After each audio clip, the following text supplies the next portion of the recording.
So I've got my trailer, and we've got sheetrock. We're gonna see if we can get the guys here to load this on the truck with the forklift.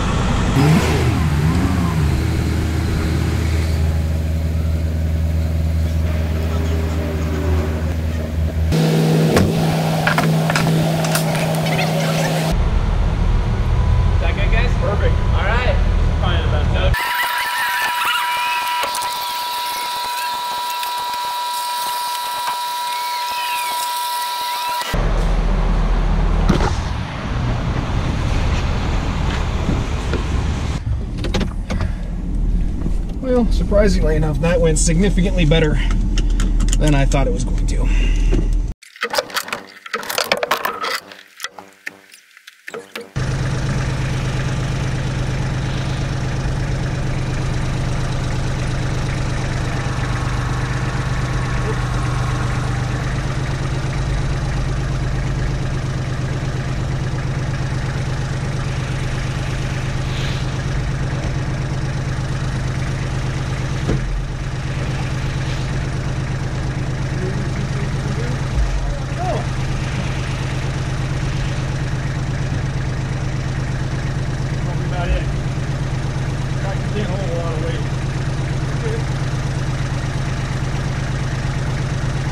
That's 32 sheets of sheetrock on the ground.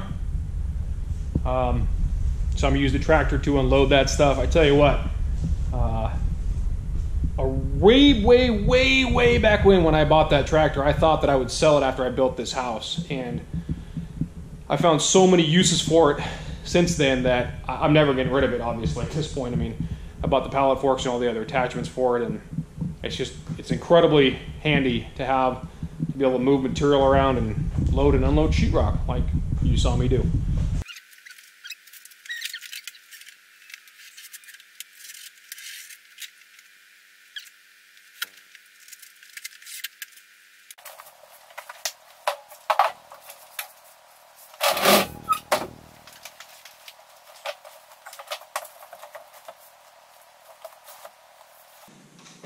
This garage will be the largest sheetrock install I've ever done by myself.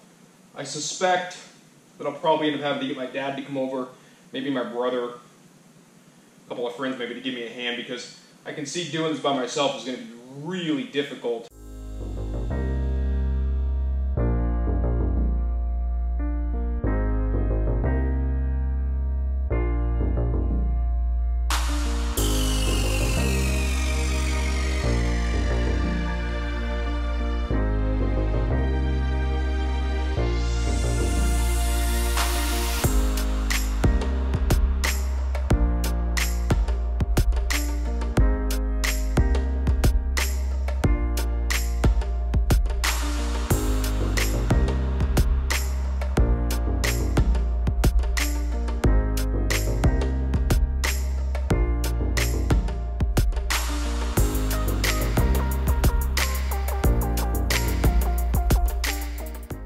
Well, while we were working on the sheetrock here, my Dremel with the sheetrock style bit in it gave up the ghost. It's just so full of sheetrock dust and other stuff that it's just not working. We took a lunch break, and while we were taking a lunch break, I went down and picked up a Roto Zip, 2 sheetrock bits, one with the flat edge for following along stuff, and then one standard plunge bit. So we'll try it out.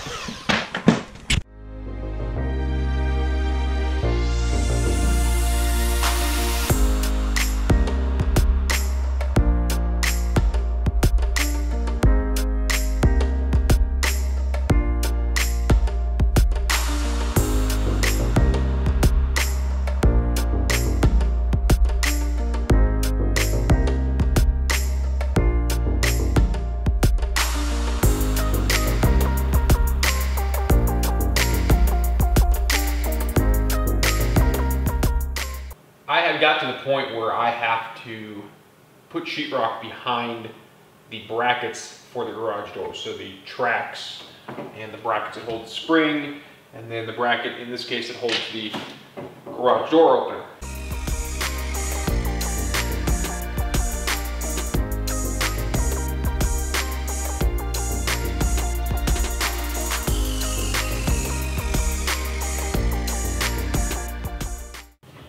looks like it was about 10.5 turns.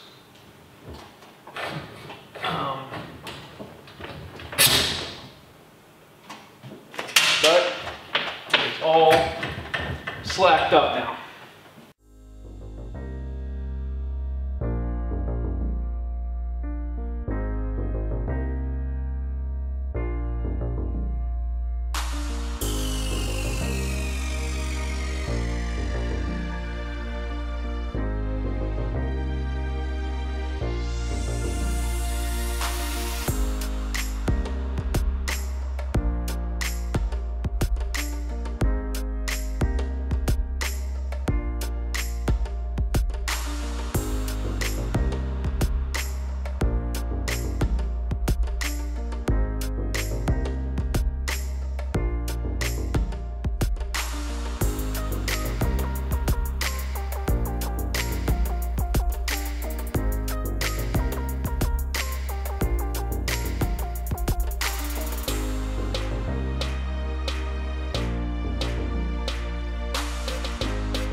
So you've been watching me use this, it's a SINCO Duraspin. These are finicky. So I've used this one specifically which is battery powered, comes with 2 batteries. The loading mechanism, the way that the strips go in, it's finicky. If you use it a bunch, you get really used to it and you get really fast at resetting the bit when it comes loose.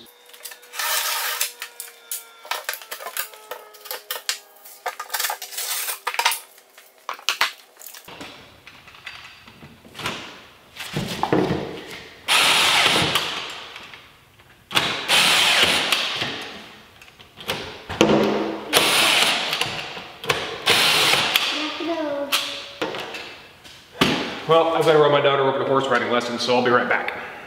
Well, I'm back.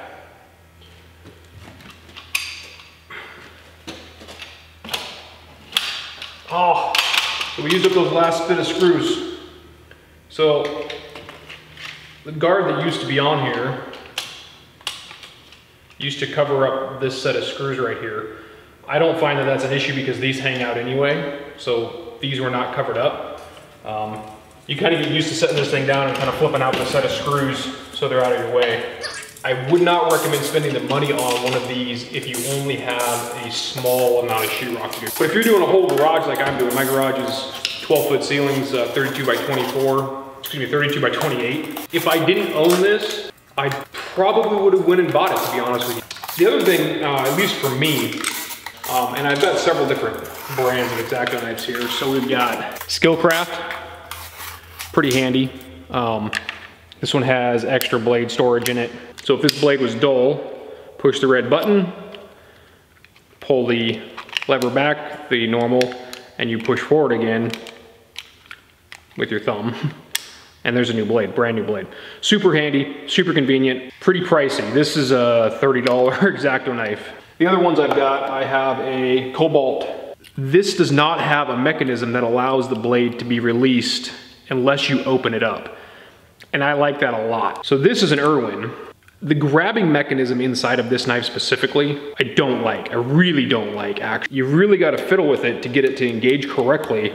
And even when you have it engaged correctly, all right, so it's engaged correctly now. So even when it's engaged correctly, if you're cutting a lot of sheetrock down and up and down, this blade has a tendency to work itself out of here. You'll see it start to get farther and farther out, and then it'll just come out as you're cutting a piece of sheetrock. I really am not a fan of this. This one, the orange button here, the mechanism inside works significantly better. In any case, these are the 3 different ones I've gotten to try out while I was sheetrocking this time. Big fan of this one. This is the Skillcraft. It's automatic. Put the blades in the side. They come out automatically. Just load a new one. Just. Pew. This is the Irwin. Blades come out the front constantly. Really don't like this. Yeah. Cobalt. This is a decent knife. Pretty solid knife. I like this one a lot. This is first. Cobalt second. And Irwin. This is a sheetrock rasp. It's like a cheese grater for sheetrock. If you cut a piece of sheetrock and the edge is crooked for some reason, you can hit it with this and it kind of smooths everything out. Just go pick one of these up when you get your knife and your other stuff you're gonna need for sheetrock. Even for a small job, this would come in handy, fitting around small objects. Having to do weird shapes, cutting around outlets and other things, this comes in real handy. This one happens to be a Cobalt. However, any brand of this works just fine. I always keep my impact gun handy. This happens to be a DeWalt impact gun, an older model. However, this works phenomenal. I like the extended bit on here.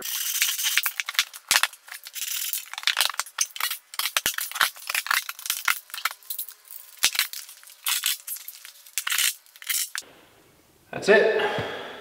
It's all done. It's all sheetrocked. Well, this is gonna wrap up the sheetrock install video.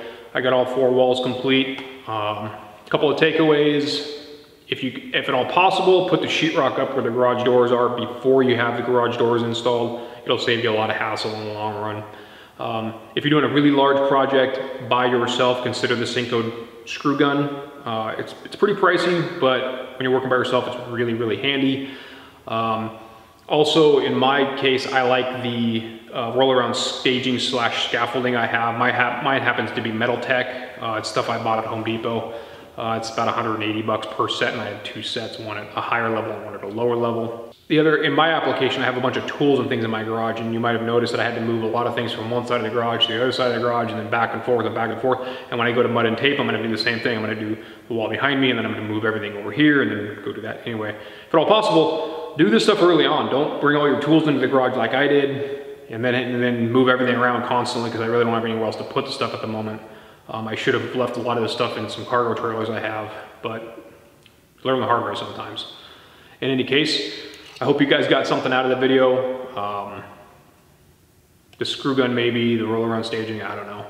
In any case, I appreciate you guys watching. Maybe check out the garage series of videos up here. Really appreciate that. Also take a look at the tractors series.